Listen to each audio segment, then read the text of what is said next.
tal? ¿Cómo están? Muy buenas tardes, un gusto saludarles como todos los jueves, completamente en vivo, hoy 27 de junio del año 2024, desde Irapuato, Guanajuato, la capital mundial de las fresas, aquí en los estudios de MG Medios. Les saludamos en una emisión más de Derecho de Réplica y como todos los jueves, está con nosotros nuestro compañero y buen amigo, el maestro Eduardo Elías. Maestro, qué milagro. Doctor, pues mira, milagro porque ya estamos cercanos al día de San Juan y ya estamos de regreso. No, ya pasamos. Ya pasamos, sí, ¿verdad? claro. Sí, pero estamos próximo Okay. anterior, ¿verdad? Pero bueno, pues como bien lo refiere el doctor, ya hoy, 27 de junio de 2024, en esta edición número 21 de este año que transcurre 2024, Derecho de Réplica con Juan Elías. Recordándoles que estamos transmitiendo completamente en vivo desde la ciudad de Irapuato, Guanajuato, capital mundial de las fresas, de los estudios de MG Medios Televisión, y puede seguir nuestra transmisión a través de las multiplataformas de MG Medios, como lo es Facebook, YouTube, TikTok, Instagram, en fin, todas las redes sociales que pueda encontrar. Ahí puede seguir la transmisión y seguirla. En todo nos va a encontrar como MG Medios o MG Medios Televisión. Recordándoles que tenemos una línea a su disposición, una línea de WhatsApp, 462-157-4522. Nuestro productor por ahí al ratito nos va a apoyar a poner el banner en pantalla para que usted tenga presente esa línea. Nos puede enviar saludos, mensajes, preguntas, sugerencias, en fin, y les vamos a tratar de dar salida a ellas a lo largo del programa, del desarrollo de esta edición. Agradeciendo a nuestro patrocinador Agua Embotellada El Arbolito, agua embotellada con sus distintos sabores que nos ofrece, de un acceso muy económico, que usted puede encontrar estanquillos, tiendas de autoservicio más cercanas, y si usted quiere contactarlo lo puede hacer a través de su red social, El Arbolito Oficial, así lo encuentra. Bueno, retomando el micrófono, doctor, pues con un tema que está causando y va a seguir causando polémica por mucho rato, reformas al Poder Judicial, cuáles son sus riesgos, sus oportunidades, y para esto pues hoy vamos a tener un invitado de lujo, más que experto en la materia, que ya estaremos presentando más adelante. Pues es lo que tenemos al momento, doctor. ¿Ya listos? Maestro, pues qué bueno. Sí, efectivamente, un tema que está en el radar del ámbito político, pero que tiene posturas que van más allá de lo político. Yo creo que están en juego muchos factores que con el paso de los tiempos o del tiempo pudiéramos decir qué pasó con la República como nosotros la conocíamos, ¿no? Cómo fue la estructura de nuestro México, hoy pues está en riesgo de poderse trastocar, y justamente el tema de la reforma judicial. Uno de estos temas que están incluidos en el famoso Plan C, este Plan C que ha puesto pues en marcha a un presidente de la República, y que pues ya le está dejando la instrucción clara a la sucesora, como es el caso de Claudia Sheinbaum. Una reforma que tiene alcances muy profundos y que a veces no alcanzamos a entenderlos, no alcanzamos a visualizar la magnitud del tema. Hoy solo nos encargaremos de ver el tema del Poder Judicial, y bueno, pues con quién mejor que con una persona que ha vivido años en el Poder Judicial, que tiene una carrera judicial, que ha trascendido en el Poder Judicial y que en realidad pues nos puede orientar en este camino, ¿no? Entonces, pues es un gusto que esté con nosotros, pero yo quisiera que tú fueras quien nos presentara a nuestro invitado, amigo. Te agradezco infinitamente, doctor, el honor y el placer. Pues bueno, como bien lo refieres, un más que especialista en la materia, y pues hoy contamos con la presencia, grata presencia, y agradeciéndole de antemano, nada más y nada menos que el del doctor Javier Cruz Vázquez. El doctor Javier Cruz Vázquez, bueno, pues él tiene las credenciales más que necesarias. Él es licenciado en Derecho por la Universidad La Salle del Bajío. Él tiene una especialidad en Justicia Administrativa, así como una especialidad en la reforma en materia de justicia laboral. Posee una maestría en Derecho Procesal Penal, esto por el Centro de Estudios de Posgrado, un doctorado en Derecho Procesal Penal, por la misma institución, y actualmente está cursando un segundo doctorado en Anticorrupción y Sistemas de Justicia por el mismo Centro de Estudios de Posgrado. Dentro de su experiencia laboral, bueno, pues el grueso de su experiencia laboral y de lo que hoy nos atañe justamente, doctor, pues él ha trascendido en diversos cargos a través del Poder Judicial Federal, en los cuales ha tenido cargos como desde oficial, proyectista, secretario, inclusive secretario en funciones de magistrado en el primer tribunal colegiado en materia administrativa de este 16º circuito. Dentro de esas funciones que él ha tenido en el Poder Judicial, él ha sido secretario auxiliar en la primera sala de la Suprema Corte de Justicia de la Nación. Esto fue adscrito a la ponencia de la ministra Ana Margarita Ríos Fajat. Actualmente él se desempeña como secretario del primer tribunal colegiado en materia administrativa del 16º circuito, esto hasta la fecha. Ha impartido diferentes conferencias, doctor, muchas de ellas en las casas de la cultura jurídica de la Suprema Corte de Justicia, la mayoría o el grueso de ellas enfocadas en derechos humanos, amparo, control de constitucionalidad y de convencionalidad. Es docente, doctor, también de distintas instituciones educativas dentro del de la Escuela de Estudios e Investigación Judicial del Poder Judicial del Estado, en el Instituto de Justicia Administrativa del Estado de Guanajuato, en la propia universidad de nuestro estado, así como en el Colegio Americano de Salamanca y bueno, pues en distintas instituciones. Ha realizado varias publicaciones, doctor, en por ahí portales y ediciones, del Consejo de la Judicatura Federal. Y además ha obtenido ciertas distinciones, doctor, que muy merecidas a través del Centro Universitario de Guanajuato, del Sindicato de Trabajadores de la Música de la República Mexicana, del Motoclub de Salamanca, donde le conceden al suscrito la calidad de director de unidad de inspección, y del Club Rotario de Salamanca. Doctor, pues es algo muy sucinto, una manera muy somera referirme al currículum del doctor Javier Cruz Vázquez, pero bueno, pues tratamos de resaltar ahí algunos detalles. Doctor, pues es un placer tenerte con nosotros. Bienvenido y gracias por aceptar la invitación. No, al contrario, gracias por la invitación. Mi querido Javier, un gusto tenerte por acá, el doctor Javier Cruz Vázquez, un compañero de batallas y de aulas, y hemos compartido, de verdad me da mucho gusto, Javier, que hayas aceptado estar con nosotros acá en Derecho de Réplica. No, Juan Elías, yo soy el privilegiado por estar aquí. Emilio, gracias por invitarme. Te habías tardado, amigo. Bueno, es que Juan Elías y yo nos conocemos de hace muchos años. Así es. Hemos sido compañeros de aulas, hemos compartido muchas anécdotas y pues bueno, me siento en casa. Gracias por la invitación. Gracias, Emilio. Es tu casa, Javier. Bienvenido. Y bueno, como todos los jueves nos acompaña Emilio Laguna Beltrán en el segmento dedicado a la Corte, que hoy prácticamente no va a ser dedicado a la Corte, va a ser un invitado a la mesa, porque justamente tiene que ver con temas de constitucionalidad y que tiene que ver con temas de posturas de Corte y que tiene que ver con el ámbito del Poder Judicial. Emilio, bienvenido, buenas tardes. Muchas gracias, doctor. Así es, como ya usted comentaba, bueno, previo a profundizar en el tema, agradecerles por permitirme estar el día de hoy aquí a la mesa con ustedes. Es un privilegio, doctor, bienvenido. Gracias. Esperemos que no sea la primera ni la última vez, que se sienta como en casa. Yo también espero eso. Y como ya comentaba usted, doctor, pues básicamente hoy estamos viviendo una dinámica muy acelerada en temas que tienen mucho que ver con nuestro sistema jurídico. Hoy estamos viendo cómo la organización de nuestro país puede cambiar de un momento a otro y puede atraer una serie de problemas o de conflictos sin darnos cuenta. Ni siquiera en el momento en el que nos demos cuenta puede ser demasiado tarde.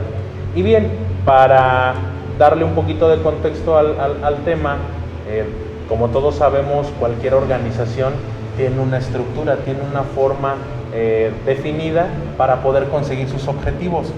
El Estado mexicano o México como país no es la excepción. Para esto, la propia Constitución, que ya hemos comentado en varias ocasiones en algunas otras emisiones de este programa, pues es la norma máxima de nuestro país, es donde se establece el cómo nos vamos a organizar y qué funciones tiene cada órgano gubernamental en este país, entendiendo como órganos gubernamentales a los poderes de la Unión. ¿Sí? Esto está plasmado en el artículo 49 de nuestra Constitución, que nos establece que para crear un sistema de frenos y contrapesos, es decir, para que ni Juan, ni Pedro, ni Luis quieran mandar, cada uno tiene atribuciones diferentes, ¿no? Y a ver, si Juan se está pasando de la raya, pues Pedro y Luis le van a señalar esa parte a Juan, ¿no? Y viceversa. Entonces, de esa manera funciona el principio de división de poderes en nuestro país. Porque muchas personas de nuestra audiencia nos preguntan, bueno, ¿y qué es eso? ¿Con qué se come? Bueno, a grosso modo, esa es una explicación sencilla. Tanto tú tienes unas atribuciones como aquel tiene otras y el vecino de este lado tiene otras, ¿sí? Para que tú no abuses del poder que se te ha dado, aquel te está vigilando y viceversa este que está acá. Bueno, justamente en nuestro país, también en la Constitución, en el artículo 40 y en el 41, nos ha establecido el régimen interior o el régimen político que debe de seguir nuestro país, que es el federal o el federalismo, que no es otra cosa más que la unión de las 32 entidades o de los 32 estados como normalmente se conoce, para efectos de que se distribuya las cargas económicas y los beneficios económicos en materia tributaria de una manera más equilibrada y eficiente, que algunas personas dirán que no se da, pero en esencia el pacto federal es eso, es ese voto que da cada una de las entidades para organizarse en una sola unidad y que de esa manera se busque una representatividad política.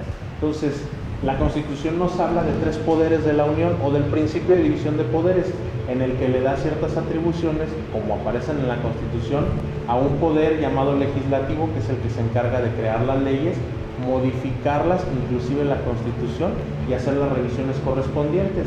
El poder ejecutivo, que es el que se encarga de administrar, básicamente, todo lo relacionado con lo que es el funcionamiento del país en cuanto a la hacienda pública y en cuanto a servicios públicos se trata, y el Poder Judicial, que justamente es la esencia o la base de este programa, que es el que se está viendo afectado por lo que ustedes ya comentaban, que es el encargado de velar porque se cumpla la Constitución y las leyes que de ella emanan.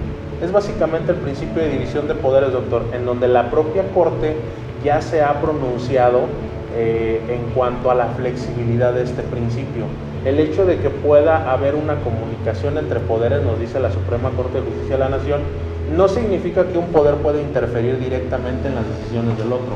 Esa flexibilidad radica en que tenemos esa armonía y esa comunicación para contribuir a que México crezca de manera satisfactoria, de manera eficiente.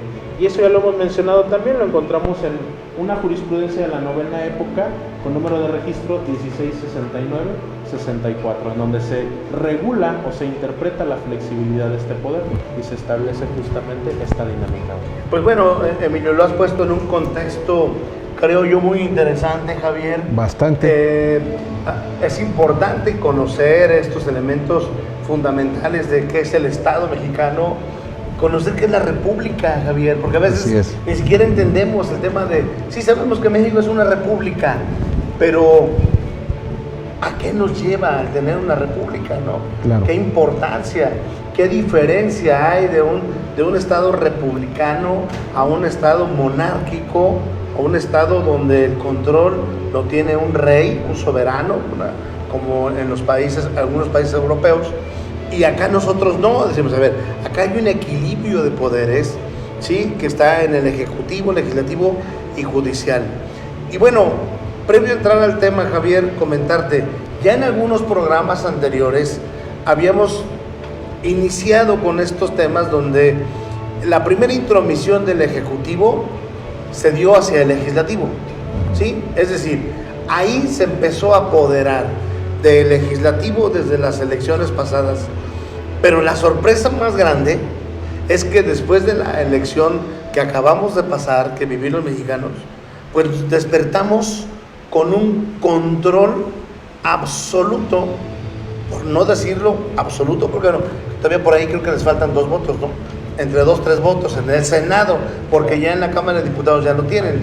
Es decir, ya hay un control del Ejecutivo claro hacia el Legislativo, pero le falta una pieza del ajedrez, que es el Poder Judicial y que es en el que tú te encuentras. ¿Cómo ves este escenario, Javier? La joya de la corona del Poder joya Judicial, de la ¿verdad? corona es correcto. Bueno, es que ya ustedes dijeron todo, creo que nos vemos en el próximo programa, ¿no? Bueno, yo creo que esto es sumamente trascendente. Estamos ante una reforma que no es menor, Emilio, Juan Elías.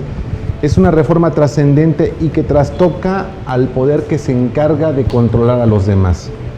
Desde el púlpito presidencial, si se me permite la expresión, se ha regresado a ese concepto del caudillismo que creíamos nosotros sepultados en el México del siglo XX, ¿no? Pero resurge y precisamente tiene como propósito controlar todas las instituciones.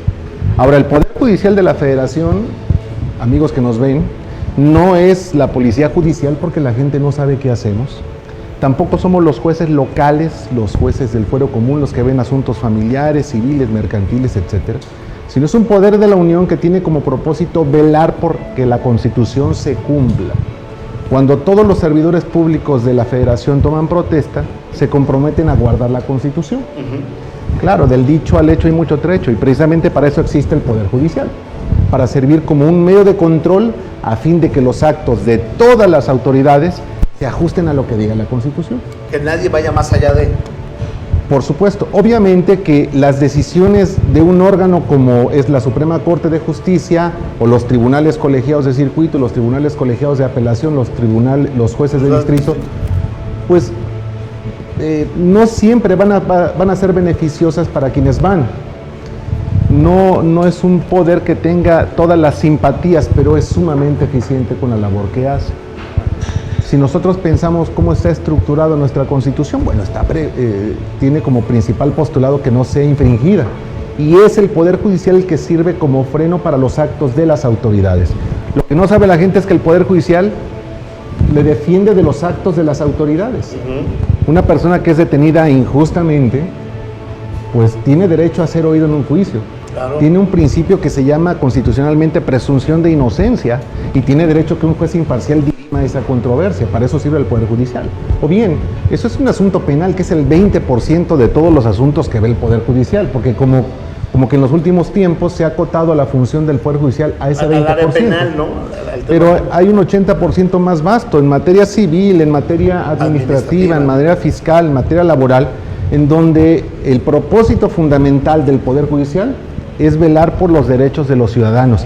¿Qué habría sido, por ejemplo, en pandemia sin el Poder Judicial que propició que a través de los amparos se pudiera otorgar medicamento a las personas que lo necesitaban? O bien, ahora que desapareció el INSABI, porque primero teníamos el Seguro Popular, desaparece, se crea el INSABI, después gesta a lo que ahora se llama IMSS Bienestar, pero las personas en el limbo se quedan sin atención médica. Si no hubiera sido por los amparos, habría personas que no tendrían acceso a servicios médicos.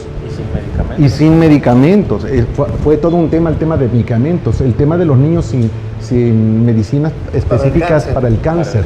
O sea, hay temas trascendentales que... Las guarderías. El tema de las guarderías, el tema de medio ambiente. Es decir, el Poder Judicial sirve para que los ciudadanos tengan no solamente una mejor calidad de vida, sino que sus derechos realmente sean respetados, ¿no? Nosotros conocemos desde el derecho internacional de los derechos humanos que esos derechos humanos son interdependientes, se infringe uno, se violan varios. Y lo que hace el Poder Judicial es restituir precisamente, a través del juicio de amparo y otros mecanismos que existen en la propia Constitución, remediar esa violación de derechos fundamentales. Por eso la importancia de la reforma. ¿Qué es lo importante de la reforma? Que parece ser que se trastoca uno de los principios fundamentales en lo que descansa toda nuestra nación, que es el principio de división de poderes, y junto con ello el derecho de todo justiciable a un juez independiente. ¿Qué he escuchado yo? Yo me acuerdo de un maestro de Derecho Civil que decía que muchas veces la ignorancia nos hace decir afirmaciones temerarias. ¿Qué he escuchado yo? Bueno, que es necesario que los jueces sean electos, que hay un voto popular. Realmente la reforma no habla de un voto popular así como lo tenemos identificado en la Constitución, habla de un mecanismo de selección, pero que tiene como propósito simplemente y llanamente cambiar a las personas titulares de los órganos jurisdiccionales. Esto es, ¿Necesitábamos una reforma judicial? Sí, pero no esta. Porque en realidad lo que es la esencia del Poder Judicial, al menos en la parte de impartición de justicia, de resolución de problemas, el aspecto procesal se queda igual. Lo único que va a cambiar con la reforma es la manera en que están conformados y cómo son designados. Ahora, Javier, ahí, ustedes como parte del Poder Judicial, ¿ya habían visualizado tiempo atrás la necesidad de implementar reformas al sistema judicial en México? Yo creo que muchos de los que hemos nacido en la institución, Emilio, Juan Elías, sabíamos que era necesario hacer ciertas reformas. Por ejemplo, el mecanismo de selección de ministros es sumamente cuestionable. En tiempos recientes, con la última designación, creo que esto se fue más marcado, ¿no? Tiene, por supuesto, que es muy criticable el sistema de designación actual, es sumamente político. Creíamos necesario que cambiara el sistema de designación. También el hecho de que el presidente de la Corte o la presidenta de la Corte sea también presidenta del Consejo, sí, es otro tema que también tiene sus aristas. Creo que desde la institución... ¿No le da transparencia? No que no le dé transparencia, sino que operativamente lo más pertinente sería, sí, en ciertos casos, que fueran separados. Okay. Entonces lo veíamos desde la institución, la necesidad de cambiar esos temas. ¿Qué veíamos también como urgente? Fortalecer el área de impartición de justicia. ¿Cuál es la labor fundamental del Poder Judicial sino la impartición de justicia? Ya sea a nivel constitucional con las acciones y controversias constitucionales, acciones de inconstitucionalidad y controversias constitucionales, y en materia de amparo. Era necesario contar con más órganos jurisdiccionales. Pero la reforma no los toca. Es decir, o sea, ¿de eso no habla? No. Cuando en realidad eso sería una parte toral de lo que requiere el Poder Judicial. Fundamental. Una de las críticas que se hace al Poder Judicial es la lentitud de los procesos, que quiero decir que realmente la tardanza no es tanta. Sí tenemos que hacer una autocrítica. Sí es verdad que no somos todo lo pronto que podríamos ser, pero los lapsos de impartición de justicia tampoco son muy amplios. Si los confrontamos con lo que pasa en los tribunales locales, pues hay una diferencia abismal. Y lo digo con todo respeto, ¿no? El mecanismo que ha implementado el Poder Judicial permite que funcione operativamente bien. No como un relojito, sí con ciertos bemoles, pero funciona. ¿Qué necesitamos? Más órganos jurisdiccionales. Curiosamente, el tema de los fideicomisos tan sonado hace unos meses, pues tenía como propósito evidenciar que a través de los fideicomisos se abren más órganos jurisdiccionales. Ahorita pues no se puede abrir más, porque el tema de los fideicomisos está básicamente parado por las suspensiones que se concedieron en ciertos procedimientos, pero la realidad es que el Poder Judicial ha demostrado ser un garante de la Constitución. Hay muchas críticas, es verdad, no es todo lo perfecto que pudiera parecer, pero funciona. Algo que ha funcionado en el discurso, Emilio, y lo hemos platicado aquí en otros programas, porque lo dice el presidente de la República cada que puede, en el espacio que tiene abierto diario, es que los trabajadores del Poder Judicial, desde los ministros hasta los jueces, ganan mucho dinero, ganan más que yo, ¿no? A ver, entonces pareciera que en este país el que gane más que uno que otro está mal visto. O sea, ese fue el primer mensaje que se mandó a la sociedad. Nadie puede ganar más que yo, dice el presidente de la República, que también, maestro, a mí me quedan, yo también tengo mis datos, porque yo digo, con lo que el presidente gana, pues yo no creo que puedas tener un hijo estudiando en el extranjero donde lo tiene. Si le suman, yo los tengo en la Universidad de Guanajuato y sé lo que gasto en una universidad pública, ¿no? Entonces, con el sueldo que él tiene, pues a mí me parece que no le alcanza para tener un hijo estudiando en una universidad tan prestigiada, ¿no? Bueno, es que recuerda, doctor, que todas las historias, depende de quién la cuente, el villano va a ser distinto. Y aquí creo que es una declaración unilateral en la que el Poder Judicial no se ha pronunciado y no ha dado su versión. Es importante que conozcamos desde el inicio cómo se designan, cómo caminan, hablar de la carrera judicial, que quienes estamos, como quienes danzamos en esos lugares, doctor, conocemos perfectamente ese tema, y darle a conocer a la gente esa parte. Entonces, exacto, justamente estos foros son para eso, y el nombre de nuestro programa es un derecho de réplica. que el presidente, creo, desde mi punto de vista, y muy respetuosamente lo digo, no se lo ha otorgado al Poder Judicial, doctor, ese derecho de réplica que es más que necesario. Pues yo creo que es el momento, Javier, porque esto que se dice todos los días, el pueblo lo ha comprado, Javier. Es decir, hoy, ¿cómo ve el ciudadano al Poder Judicial? ¿Cómo lo aprecias tú? Como un poder corrupto, ¿no? La relatora para temas de independencia judicial de Naciones Unidas es un pronunciamiento en el sentido de que cuando un servidor público o varios servidores públicos de la investidura del presidente de la República o de miembros del Congreso, llámese senadores o llámese diputados, empiezan con un discurso difamante contra una institución, pues esto permea en la psique popular. Es decir, la gente tiene la idea que el Poder Judicial es corrupto, pero en esa idea del Poder Judicial corrupto, ahí confunde lo que son fiscalías, confunde lo que son poderes judiciales locales u otro tipo de órganos que también se encargan de impartir justicia, y entonces como vulgarmente se dice, pues al perro más flaco se le cargan todas las pulgas, ¿no? Pero no es necesariamente así. Ahora, ¿por qué esta reforma es trascendente? Primero porque cambia el entendimiento del Poder Judicial y que parece ser que en lugar de fortalecer a la institución, por más que en el discurso se diga lo contrario, se debilita.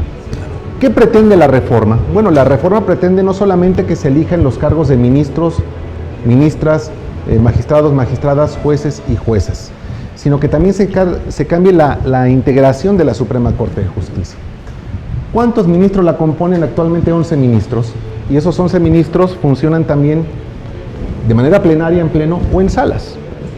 De manera plenaria son 11 ministros, de manera trabajando en salas son 2 salas con 5 ministros cada una de ellas, ¿no? Que ahí, Javier, te diría, ya hubo una disminución. Con Felipe Calderón, si no me equivoco, el número de ministros eran 20... Con Cedillo. Con Cedillo, 22, y eran 4 salas. Claro. Bajamos a 11, a 2 salas, y hoy vamos a 9 o 8, 9, y no hay salas.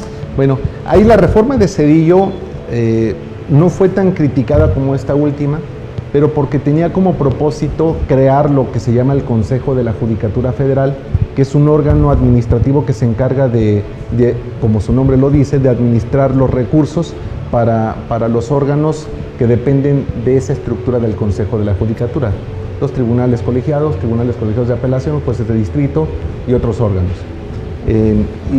Y tuvo como propósito quitarle esa parte administrativa a la Suprema Corte de Justicia. Con esto también surge la carrera judicial. Y la carrera judicial, como su nombre lo indica, tiene como propósito formar a todos los cargos que conforman el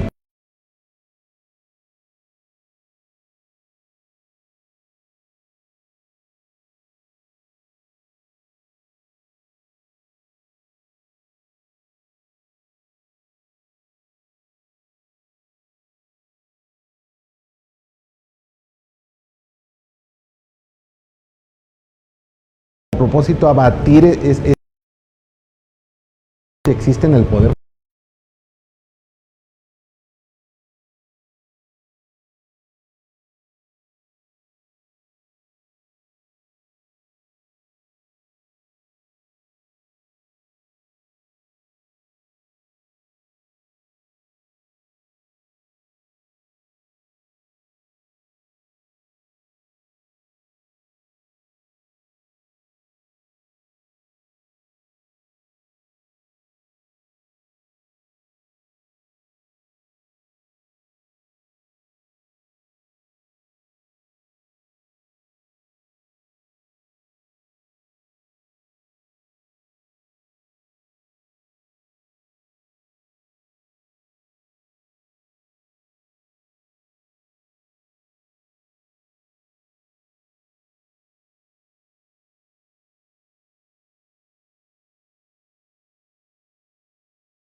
o en vivienda, ropa o en viajes, eso es aparte y lo cubre el Estado.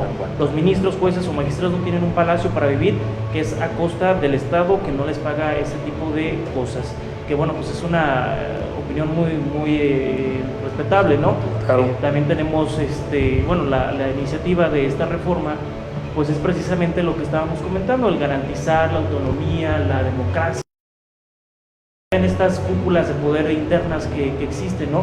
Pero tomando en cuenta y en consideración todo este tipo de cuestiones y críticas que le hacemos,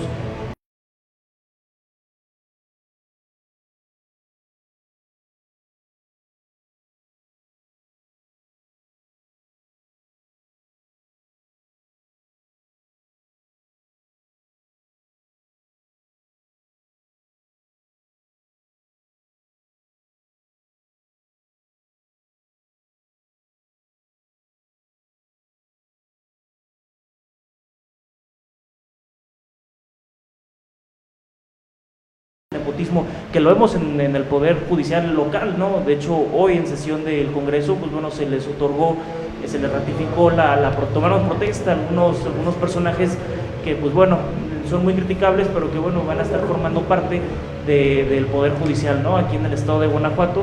Entonces, es lo que preocupa a los ciudadanos, este tipo de cuestiones que sí afectan la credibilidad del Poder Judicial. Ese es mi comentario, es lo que tenemos de saludos. Muy bien, Marco. Aunque bueno, habrá que diferenciar. Hablamos del Poder Judicial local y el Poder Judicial federal, que son dos temas distintos, totalmente distintos. Pero bueno, creo que hace una pregunta, Marco, importante, pero creo que es la respuesta del cierre del programa. Yo me iría, antes de entrar ya de lleno a las reformas, Javier, dice, cualquier persona puede ser juez. De acuerdo a como yo estoy viendo, ¿sí? Así como me están vendiendo a mí el remedio, pues yo me apunto, ¿no? Ok.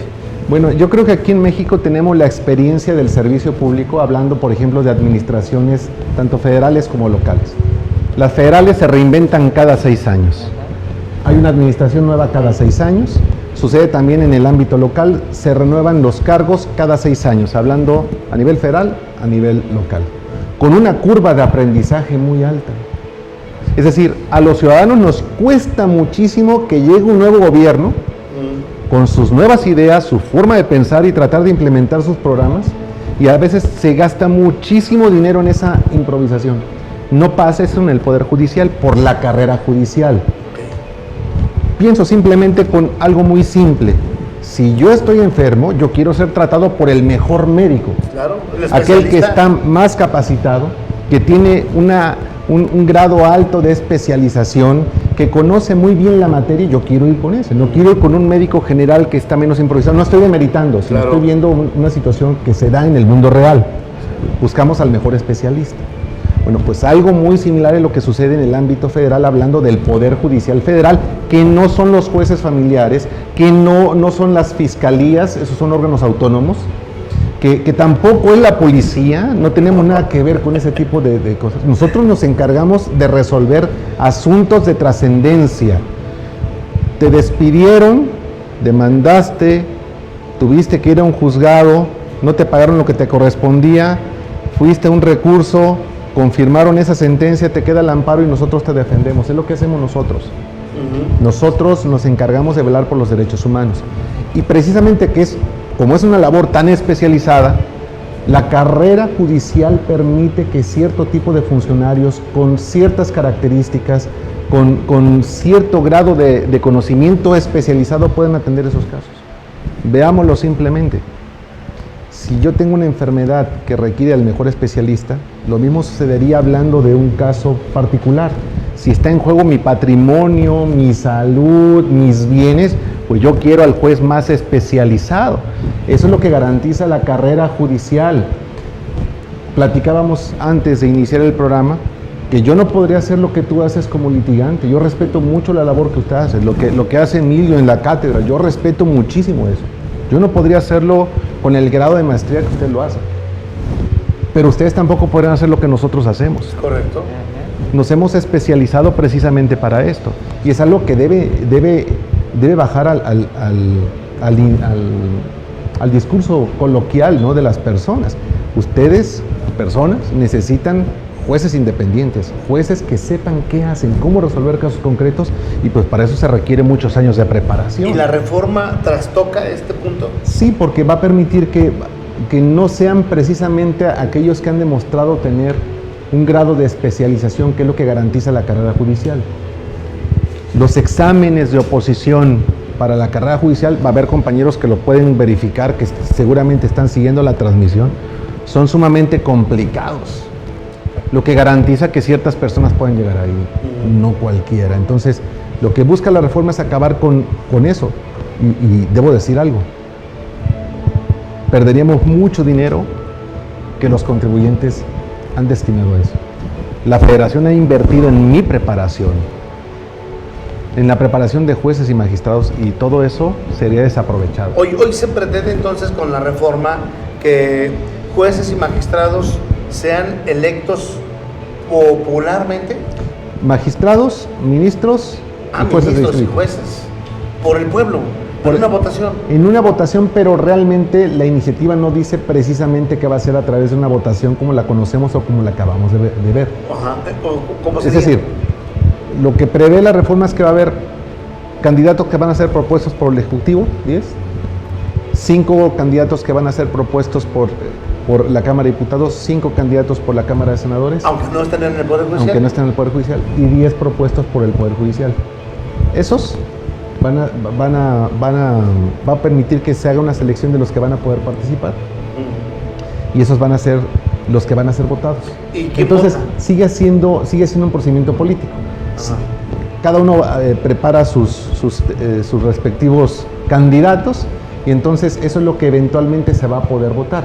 Imagínense la cantidad de cargos que van a ser votados. O sea, si lo vemos desde el punto de vista económico, es inviable. ¿Y cada cuándo vamos a estar votando? Bueno, este primer paquete habla de una votación para que duren en su cargo las personas 5 años, tratándose de jueces y magistrados, Ajá. ¿no?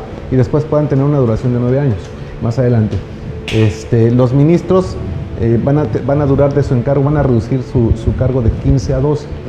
Entonces es básicamente así, a grandes rasgos, como está planeada la iniciativa de reforma. Marco Ruiz, te veo inquieto. Sí, así es, maestro. Por ahí habíamos pedido, doctor, habíamos pedido que se proyectara algunas diapositivas precisamente de ver, y de hecho ahí están, gracias producción, donde nos establece el procedimiento de cómo se elige, ¿no? Y desmintiendo algunas cosas y otras cosas aclarándolas, ¿no? Por ejemplo, el cómo se eligen. Los 3 poderes de la Unión proponen candidaturas igualitarias y paritarias, ¿no? El Senado verifica que cumplen con los requisitos de ley, y también el INE sería quien organice la elección del Poder Judicial a través del cómputo de votos y el anuncio de los resultados, como lo veríamos en una votación tradicional, por decirlo así. También no habrá financiamiento público ni privado para las campañas, que también es todo un tema y que habría que analizar si efectivamente sería así, porque te da un parteaguas y un panorama muy abierto de qué podría pasar ahí. Marco, ¿y tú crees que esto sí se vaya a lograr?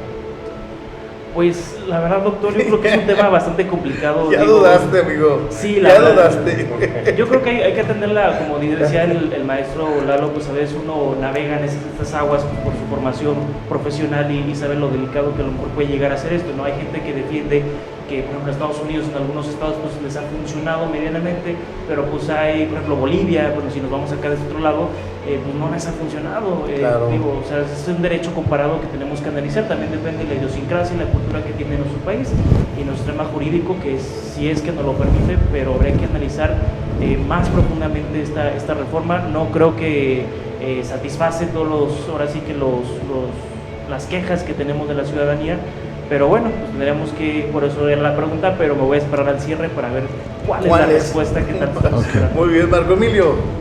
Doctor, justamente en alcance al comentario que hacía el maestro Marco Ruiz y a la gráfica que proyectamos, ok, pueden ser propuestas interesantes, sin embargo no hay que perder de vista algo. Se propone, o la idea sería que quien organizara todo este proceso fuera el INE, nada más que no hay que perder de vista que el famoso plan C incluye la desaparición de órganos autónomos, Entre ellos como el lo INE. es el INE. Y en este momento el INE ha sufrido ataques presupuestales. Le das más chamba y le quitas dinero.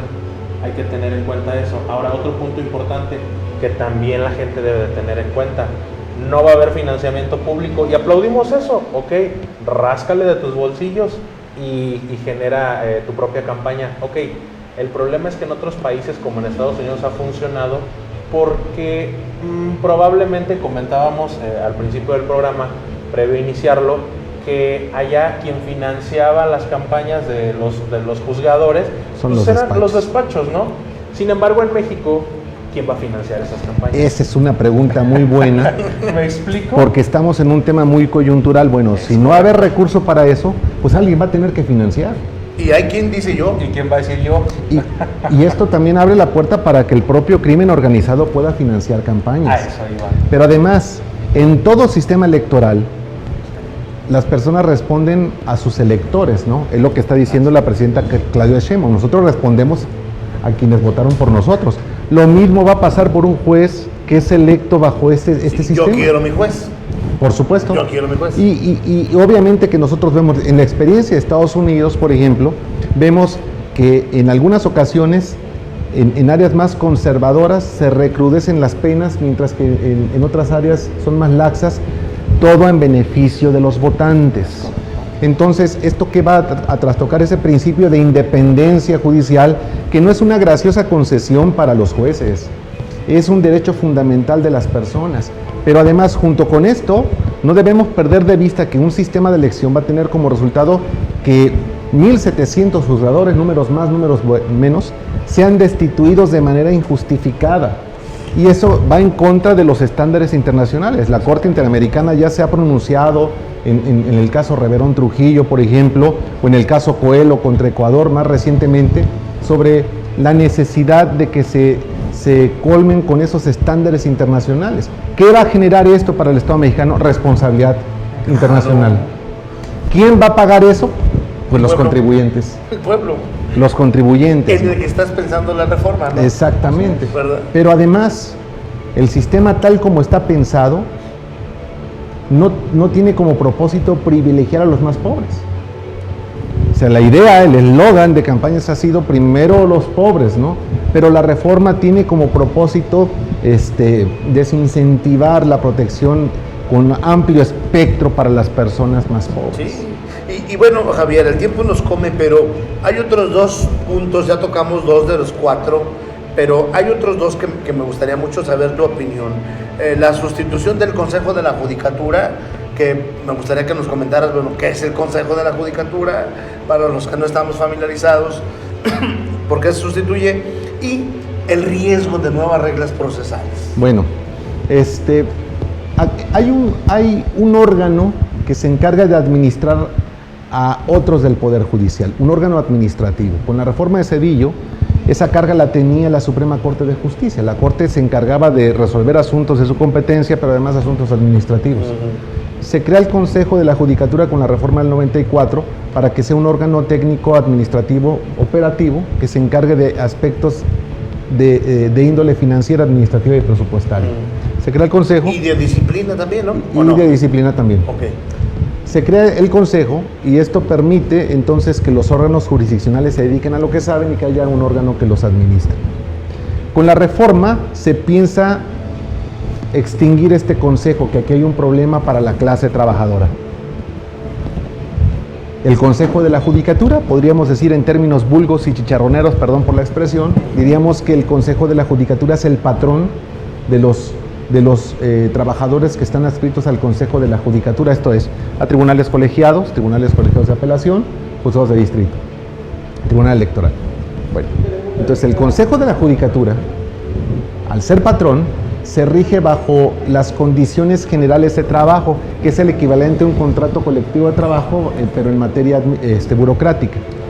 En las condiciones generales de trabajo están pactadas muchas de las prestaciones de las cuales gozamos nosotros. Al extinguirse el Consejo, se extinguen las condiciones generales de trabajo. ¿Y quién sustituye? Se ha dicho tramposamente, perdón por la expresión, a lo mejor inconscientemente, que va a haber un órgano que va a sustituir, va a fungir como esa figura de sustitución patronal. El problema es que la figura de la sustitución patronal no existe en el derecho burocrático. sí en el apartado A, en el derecho laboral común, no en el derecho. Entonces, al extinguirse las condiciones generales de trabajo, por más que se diga que se van a garantizar los derechos de los trabajadores, no están garantizados. No están garantizados. Entonces, esto es un problema.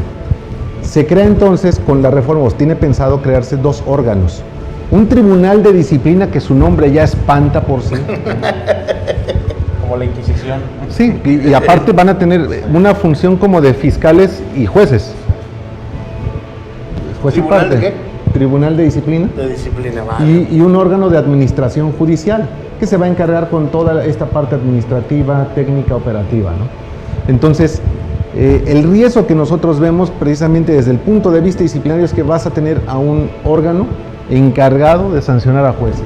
¿Y van a ser los mismos miembros del consejo los que integren estos tribunales? No, también hay un proceso de selección. cambio, de sustitución. Sí, o sea, va a ser un proceso de selección especial. Pero lo importante es que, bueno, el propósito es como una especie, perdón por la expresión, una especie de inquisición encima de los jueces, que va a inhibir que puedan actuar con libertad. ¿Por qué? Porque se corre el riesgo de que si fallas en contra De los intereses. ¿No comulgas conmigo? entonces Te vas. eso puede ser.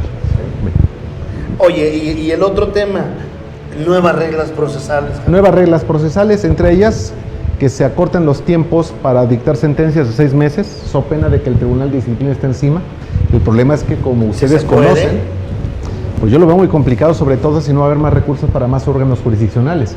Si hubiera más órganos jurisdiccionales, Porque bienvenido. pareciera que en la óptica, Javier, dicen, pues es que son muchos y no hacen nada. No. Digo, tú estuviste en la Suprema Corte de Justicia, en la ponencia de la ministra Margarita Ríos Farjat, y nos podrás dar una opinión de cuáles eran los tiempos efectivos de trabajo que tenías. No, yo trabajaba de lunes a domingo y estaba disponible las 24 horas del día, se trabaja muchísimo. Hay compañeros de juzgado de distrito que no saben si es de día, de noche, si viene o va, si amanece o no. Es muy complicado el trabajo que hacemos, es muy laborioso y son aspectos que no se ven, pero que la gente tiene que darse cuenta que los jueces estamos para servirles. Sí. El Poder Judicial está para servirles. Oye, Javier, y bueno, para cerrar este tema, ¿cuál sería la reforma ideal del Poder Judicial? Ya dijiste, sí una reforma, pero no esta. Así es. ¿Cuál consideran ustedes que debe La ser? necesaria separación entre el Consejo y la Corte, es decir, que el presidente de la Corte no sea el presidente del Consejo. La necesidad de establecer ciertos aspectos administrativos necesarios para los órganos jurisdiccionales. La necesidad de establecer en la Constitución un tope presupuestario del Producto Interno Bruto para el presupuesto del Poder Judicial de la Federación. La necesidad de fortalecer el Consejo de la Judicatura. La necesidad de fortalecer la parte de la impartición de justicia. Son temas que son necesarios, deben tocarse. Sí es necesario tocar el sistema de selección de jueces, de ministros. No creo necesario que los jueces sean electos así, sobre todo porque se va a desperdiciar años de preparación en Claro. personas titulares. Tú conoces muchos, Sí, claro, personas por supuesto. de amplia Muy trayectoria, capacitados. muy capaces, que sería como echar a la calle al mejor neurólogo, Sí. al mejor nefrólogo, al mejor cirujano, para que se dé oportunidad a otras personas, ¿no? Sí, la verdad es que es un tema interesante, maestro. ¿Qué te parece? No, pues más que interesante, doctor. La verdad es un tema que va a dar mucho de qué hablar. Imposible que en el tan corto tiempo de este programa podamos dilucidar todas y cada una de las aristas de esta reforma.